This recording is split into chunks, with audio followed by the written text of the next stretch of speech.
अस्सलाम वालेकुम, सत श्री अकाल, सलाम, नमस्ते अपने हरियाणा वाले भाइयों से दिल से राम राम। किसी ने ऐसा कहा, किसी ने वैसा कहा, किसी ने बहुत कुछ कहा, कभी मेरे साथ लेकर तो देखो, क्या तुम्हें मुझे वैसा लगा जैसा उसने कहा। तो आज की वीडियो है, बड़ी ध्यान से समझिएगा और सुन लीजिएगा। और चलते चलते बात करेंगे, फिर कुछ बैठ के बात करेंगे। तो बहुत से क्वेश्चन थे तुम्हारे जो कि मैं तुम्हें समझाऊंगा, और बहुत सी चीज़ें हैं जो मैं क्लियर करूँगा। तो बोलने वालों को बोलते रहने दिया करें, ये हमेशा सिलसिला चलता रहा है। कहावत है, अपने ही अपनों की टांगें खींचते हैं, तो इग्नोर किया करें। और दूसरी एक चीज़ कहूँगा कि जब आपको हज़ारों लोग पसंद करते हो तो दो चार चिल्लरों के खनकने से फ़र्क नहीं पड़ता। तो आज की वीडियो है जिसमें मैं दुबई के अंदर जो हमारे पास नॉर्मली हर वक्त काम रहता है और पूरे साल चल रहा होता है, उस बारे में डिस्कस करूँगा। कुछ अपने जो बाइक राइडर्स हैं उनके बारे में डिस्कस करूँगा। और कुछ थोड़ा लेट हुआ है जिस वजह से लड़के थोड़े डिस्टर्ब हुए हैं। वो क्यों लेट हो रहा है? क्योंकि अभी 31 तारीख तक थोड़ा सा और झेलना पड़ेगा, क्योंकि दुबई यहाँ पे रूल चेंज कर रही है। तो जो यहाँ पे लोग अनलीगल रह रहे थे उनको एग्ज़िट करा रही है। जिनके ऊपर फ़ाइन थे हज़ारों लाखों के, वो फ़ाइन ख़त्म करके कि गवर्नमेंट भाई हमें कुछ नहीं चाहिए, बस आप यहाँ से निकलो।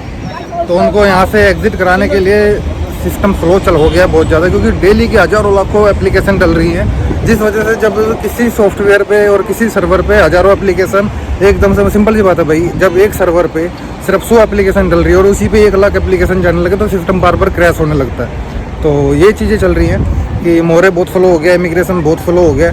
तो लेट हो रहा है लेकिन ख़त्म नहीं होगा ठीक है, तो विश्वास रखें, बहुत सी चीज़ें जो लेट हुई हैं उनको हम क्लियर कर रहे हैं। तो और सिंपल सी बात है, विजय ने अपने हाथ से पेज पे फाड़ के वीज़ा नहीं लिख के नहीं देना, वो मोरे से निकलना। और मोरे का सर्वर डाउन है तो उस पर बार बार डॉक्यूमेंट्स अपलोड करके वेरीफाई कराने में टाइम लगता है। तो चलो ये चीज़ें हैं नॉर्मल, ये तो लाइफ में होती रहती हैं।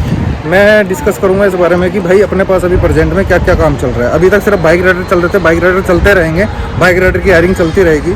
तो उसके अलावा जिनके पास इतना बजट नहीं है या फिर जो लोग बाइक राइडिंग में नहीं आना चाहते, तो उनके लिए और क्या काम है अपने पास।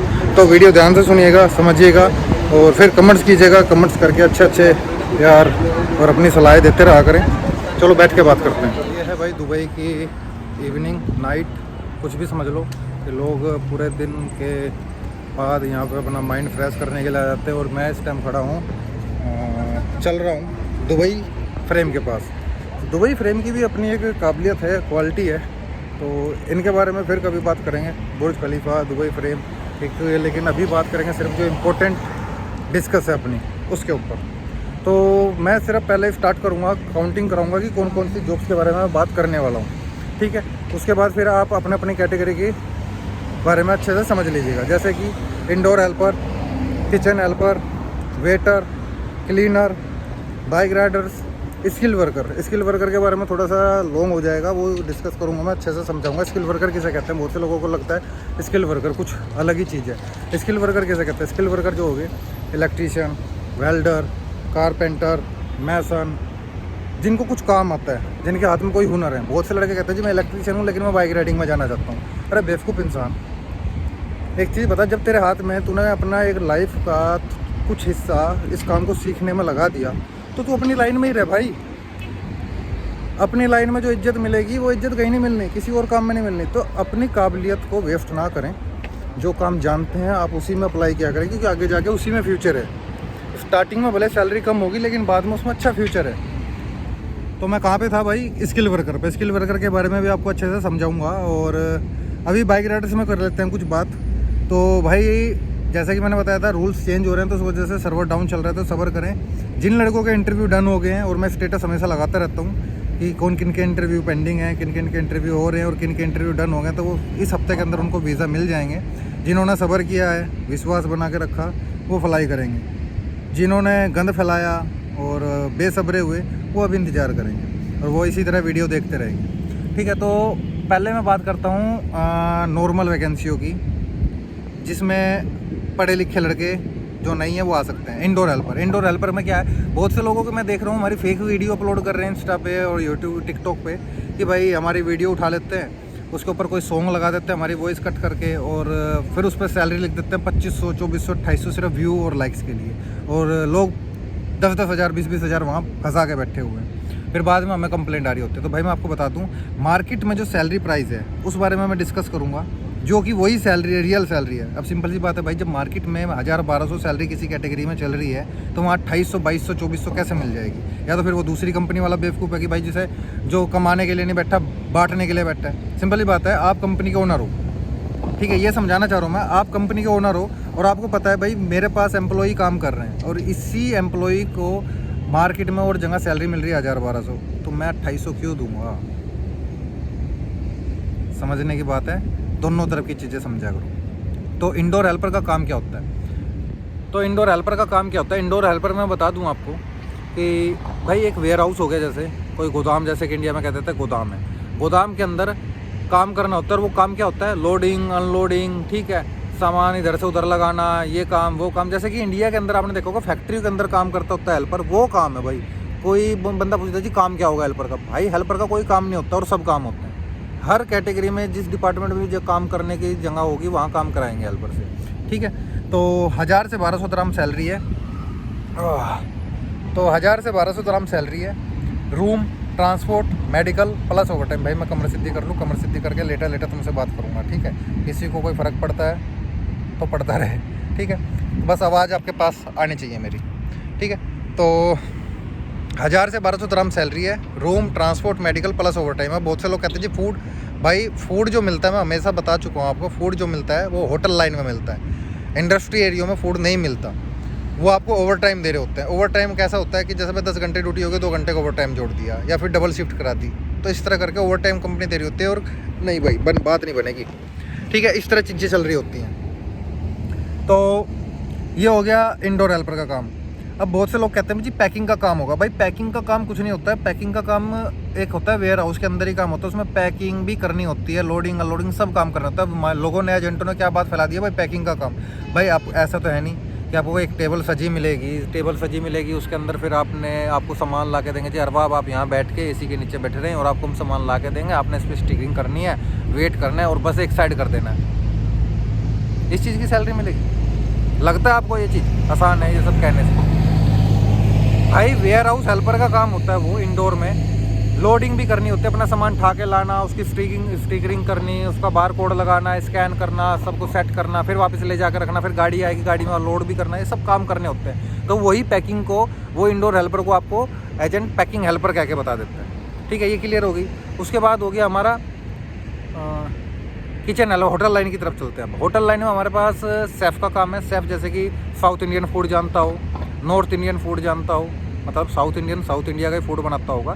सिंपल सी बात है। तो 2 कैटेगरी कर देता हूँ मैं। नॉर्थ इंडिया का फूड जानता होगा तो नॉर्थ इंडियन फूड जानता हो, साउथ इंडियन फूड जानता हो, या फिर वो बर्गर वगैरह इस तरह का फूड जानता हो, ठीक है। ये चीज़ें तो वो अप्लाई कर सकते हैं। इसमें सैलरी जो है स्टार्टिंग 1400 से 1800 dirham तक रहेगी, ठीक है।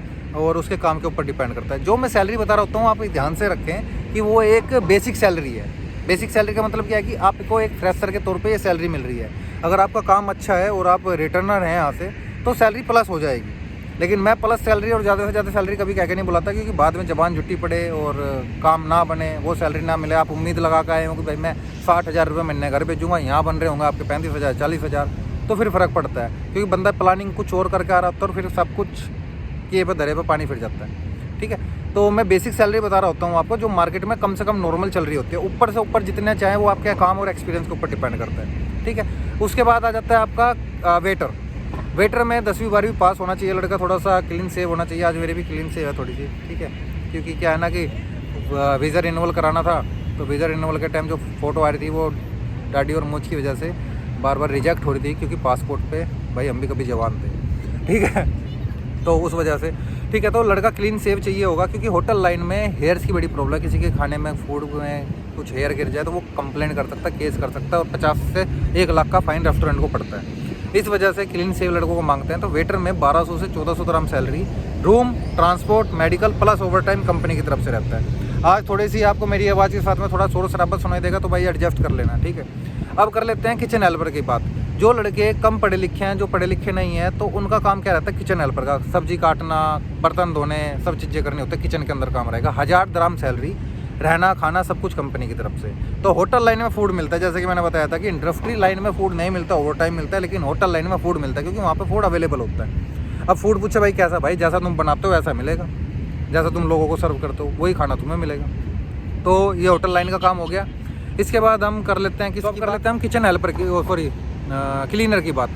जो लड़के 10वीं पास नहीं हैं, कम पढ़े लिखे हैं, या फिर 10वीं पास तो है लेकिन इंग्लिश नहीं बोल सकते, तो क्लीनिंग में आ सकते हैं। क्लीनिंग में 1000 से 1200 ग्राम सैलरी है मिडिल, ठीक है। Room, transport, medical plus over time रहेगा। अब क्लीनिंग किस चीज़ की, सुपरमार्केट की क्लीनिंग हो सकती है, बिल्डिंग क्लीनिंग हो सकती है, ऑफिस के अंदर क्लीनिंग का काम हो सकता है, या फिर आप देख रहे होंगे इस साइड देखिए जैसे बिल्डिंग है, तो जो बिल्डिंग है के अंदर क्लीनर होता है वो क्लीनिंग का काम हो सकता है। तो क्लीनिंग है, क्लीनिंग कुछ भी हो सकती है। इसमें वॉशरूम से लेकर सब चीज़ क्लीनिंग करना हो सकता है। अब ऐसा तो नहीं भाई रूम साफ़ करने के लिए किसी और को बुलाएंगे, वॉशरूम साफ़ करने के लिए किसी को अलग से बुलाएंगे। भाई क्लीनिंग में सब चीज़ें क्लीन करनी होती हैं। तो इसमें सैलरी 1000 से 1200, room, transport, medical plus over time सब चीज़ें रहेंगी।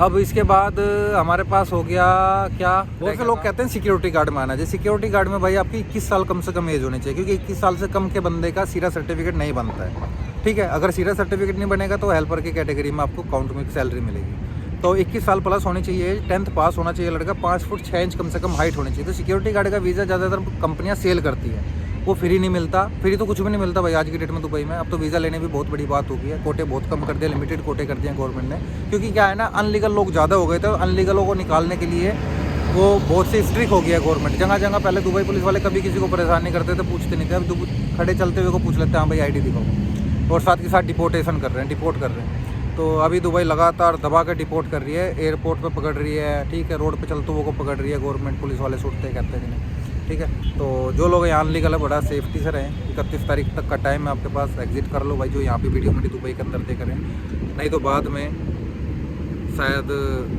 फाइन 10 गुना भी हो सकता है वो कम, और जेल भी हो सकती है। तो अनलीगल बंदे थोड़ा सा भाई फैमिली की तरफ देख के ध्यान दो और निकलो। तो सिक्योरिटी गार्ड का वीज़ा जो है वो डायरेक्ट एम्प्लॉयमेंट है वो, लेकिन वो कंपनी सेल करते तो महंगा पड़ता है, ठीक है। उसके बाद विदाउट सीरा जो सैलरी मिलती है 1400 तक सैलरी मिलती है सिक्योरिटी गार्ड को। जब सीरा सर्टिफिकेट हो जाता है 1700, 1800, 2250 तक सैलरी बढ़ जाती है एक्सपीरियंस के साथ। अब करते हैं बाइक राइडर पे लेके बात। बहुत से लोग कहते हैं भाई रिस्की काम है और भाई हमें 4 व्हीलर में आना है। भाई 4 व्हीलर, अब मैं यहाँ पे एक चीज़ क्लियर समझाऊँगा कि किस तरह अपनी लाइफ का आगे का प्लान करना है। आपने फ्यूचर में सोचा कि भाई मैं ड्राइवर हूँ, मैं ट्राले का लाइसेंस, मैं ट्राला चला सकता हूँ, 4 व्हीलर चला सकता हूँ, टैक्सी में आना है या फिर 4 व्हीलर चलाना है, और उसके लिए आपके पास दुबई का लाइसेंस होना चाहिए। तो दुबई का लाइसेंस के लिए आपको यहाँ दुबई में लीगल होना चाहिए, और दुबई में लीगल होने के लिए फिर आपको फ्रीलांसर वीज़ा लेना पड़ेगा। तो वो बहुत महंगा बजट पड़ जाता है कि आज़ाद वीज़ा 8000, 7000, 8, अब तो 8000 का नहीं मिल रहा भाई, वो महंगे हो गए। आज़ाद वीज़ा लो, उसके बाद फिर फाइल ओपन कराओ, रहने खाने का खर्चा उठाओ। तो क्या होता है कि भाई उसमें अपनी जेब से पैसा लगा रहे हैं आप। तो अगर आपको एक ऑप्शन मिल रहा है कि उसमें थोड़ा टाइम लगेगा, लेकिन एक सोर्स के तरीके आप यहीं से कमा के आप अपना ड्रीम पूरा कर सकते हैं। जैसे कि क्या, अभी जैसे कि हम बाइक राइडर हायर कर रहे हैं, बाइक राइडर में हम 1 लाख के समथिंग का, उससे भी कम का खर्चा आ रहा है इस टाइम जो हमारा पैकेज चल रहा है, और पैसा कंपनी इन्वेस्ट कर रही है और सैलरी से डिडक्शन कर रही है। तो उसमें क्या कर सकते हैं आप कि बाइक राइडर में डायरेक्ट एम्प्लॉयमेंट पाओ, अपना लाइसेंस बनवाओ, लाइसेंस बनवाने के बाद काम करो, और काम करते करते जब आपका लाइसेंस बन जाए तो काम करते करते कुछ घर पैसा भेजो, और कुछ यहीं पे ही आप अपना लाइसेंस, जैसे ट्राले का लाइसेंस हो गया या फिर 4 व्हीलर का लाइसेंस हो गया, ऑटोमेटिक 3 नंबर लाइसेंस, उस पर पैसा इन्वेस्ट कर लो थोड़ा थोड़ा। और ऐसा भी नहीं कि एक साथ 4000, 3000 लाइसेंस की फीस भरनी होती है भाई, इंस्टॉलमेंट में पे करनी होती है, कभी 400, 500, 1000 ऐसे थोड़ी थोड़ी करके, ठीक है। लाइसेंस बनवा लो, 6 महीने साल भर बाइक राइडिंग में काम करो। उसके बाद फिर आप जब लाइसेंस बन जाए, ट्राले का बन जाए, तो अपना ट्राले में भी एक प्रॉब्लम है 3 नंबर लाइसेंस और ट्राले के लाइसेंस में, जब आपका लाइसेंस नया होता है तो साल भर तक आप कोई जॉब नहीं कर सकते, कोई आपको ट्राला नहीं देगा चलाने के लिए, क्योंकि लाइसेंस, नए लाइसेंस पे अगर आपका गाड़ी लग जाती है तो इंश्योरेंस क्लेम नहीं होता। तो कोई भी कंपनी का या कोई भी ओनर, ट्राले का या गाड़ी का ओनर क्यों रिस्क लेगा ऐसे बंदे को। तो क्या होता है कि आपने लाइसेंस, बाइक राइडिंग में काम करते करते अपना लाइसेंस बनवाना है। लाइसेंस बनवा के आपने उस लाइसेंस को थोड़ा ओल्ड होने देना है। काम तो मिल ही रखा है ना बाइक राइडिंग का, वहाँ से तो कमा ही रहे हैं, तो वहाँ से काम करते करते आप थोड़ा सा अपना लाइसेंस को पुराना होना दें, जो कि 3 नंबर हो, 4 नंबर, या फिर आपने ट्राले का लाइसेंस बनवाया, ठीक है। जब वो 6 महीने साल भर पुराना हो जाता है, तब तक आपका इधर का भी 2 साल का वीज़ा नज़दीक लग जाएगा, ठीक है। और आप खाली भी नहीं बैठे होंगे, काम करते करते घर भी कुछ पैसा भेज रहे होंगे, और जब इधर का वीज़ा ख़त्म हो जाए तो आपके पास लाइसेंस है, वो भी पुराना। अब ये नहीं है कि आपने कभी चलाया है नहीं चलाया, जितना पुराना लाइसेंस है उतना आपका एक्सपीरियंस है। सिंपल सी बात है, आप बाइक राइडिंग में यहाँ आए दुबई, दुबई आने के बाद आपने अपना बाइक का लाइसेंस बनवा लिया, सैलरी से थोड़ा थोड़ा लाइसेंस का पैसा कट रहा है, और वहाँ पे काम करते करते इसी पैसे में से आपने सिंपल सी बात है 50,000 रुपये महीना कम से कम मान लो, 50,000 कमा लिया। मेहनत करने वाले ज़्यादा भी कमाते हैं, लाख लाख भी कमाते हैं, 50,000 मान लिया। 50,000 में से 30,000 आपने घर बेच दिया, ठीक है। 20,000 में आपने अपना 300 साढ़े 300 अपनी क्लासेस और ट्रायल लेनी शुरू कर दी, और ऐसा करते करते 6 महीने के अंदर आपने 3 नंबर कार का लाइसेंस या ट्राले का लाइसेंस साल भर में ले लिया। अब लाइसेंस आपने ले लिया, लेकिन इधर बाइक राइडिंग का वीज़ा पड़ा आपका 1 साल पुराना। अब ट्राले का लाइसेंस लेते ही आपको कोई जॉब तो देगा नहीं, क्योंकि इंश्योरेंस क्लेम नहीं होगा तो कोई रिस्क नहीं देगा, तो आपका लाइसेंस होगा 1 साल पुराना, तो सॉरी 1 साल। जब तक आपका इधर का 2 साल का वीज़ा होगा तो आपका लाइसेंस 1 साल पुराना हो चुका होगा। सिंपल सी बात है, इतना पुराना लाइसेंस, अब गाड़ी चलाई हो चाहे ना चलाई हो, एक्सपीरियंस जुड़ेगा, क्योंकि भाई 1 साल पुराना लाइसेंस हो गया। तो जैसे आपका 1 साल पुराना लाइसेंस होगा तो इंश्योरेंस क्लेम में भी आ जाएगा, तो आप आराम से जैसे इधर बाइक राइडिंग का वीज़ा ख़त्म होगा, इधर आप किसी ट्राले की कंपनी में, ट्रांसपोर्ट कंपनी में जाकर अपना वीज़ा ले सकते हो, ठीक है। अब ट्राला का एक्सपीरियंस लो 6 महीने साल भर का, उसके बाद अपनी यूरोप कनाडा कहीं की फ़ाइल लगा लो, ठीक है। यहाँ से आसान हो जाता है कि फ़ाइल लगा के एग्जिट करना ट्राले के बेस पे। तो 2-3 साल के अंदर आपने अपनी जेब से पैसा भी नहीं लगाया, सैलरी से रिडक्शन करा लिया, और यहाँ आने के बाद आपने अपना एक पूरा प्लान सेट कर लिया। तो ये तरीके होते हैं भाई, थोड़ा सा दिमाग लगाया करो ये चीज़। और बहुत से लोग कहते हैं ना भाई विजय भाई इतना महंगा पैकेज, भाई इतना महंगा घंटे का पैकेज है, किस चीज़ का पैकेज महंगा? लाइसेंस भाई तुम्हारा है, हमारा थोड़ी है। लाइसेंस पे तो पैसा हमने इन्वेस्ट कर दिया, लेकिन वो पैसा आपको वापस तो देना पड़ेगा। लाइसेंस आप ऐसा थोड़ी है कि साल 6 महीने काम करने के बाद लाइसेंस गवर्नमेंट को वापस दे दो कि भाई हमारा काम खत्म, लाइसेंस अपना ले लो, हमारा पैसा वापस दे दो। आपकी पर्सनल प्रॉपर्टी है भाई, ये खुशामंद और ये शुक्र मानो कि ये आपके लाइसेंस पे पैसा लगा रहा है, आपको काम मिलने का मौका मिल रहा है। तो ये चीज़ ना देखो कि भाई लाइसेंस का पैसा काउंट ना करो, वो पैसे को एक साइड कर दो भाई, वो तो आपकी पर्सनल प्रॉपर्टी हो गई। लाइसेंस आपका लाइफ टाइम का हो गया। काबिल तो हो अब किसी के, हेल्पर ही में या किसी और काम में आते हो, आज भी हेल्पर हो कल भी हेल्पर हो, किसी और काम में आते हो कल भी कोई काम करना है वो भी करना।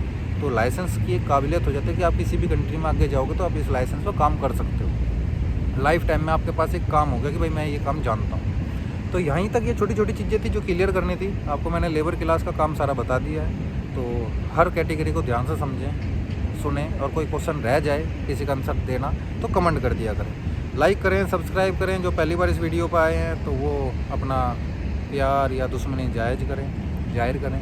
और इतने सालों से हमारे साथ जुड़े रहने के लिए बड़ा शुक्रिया आपका। लोगों की सुनता रहा करें भाई, मुझे टाइम नहीं मिल पाता लोगों की सुनने का। दुआ में याद रखेंगे, मिलते हैं।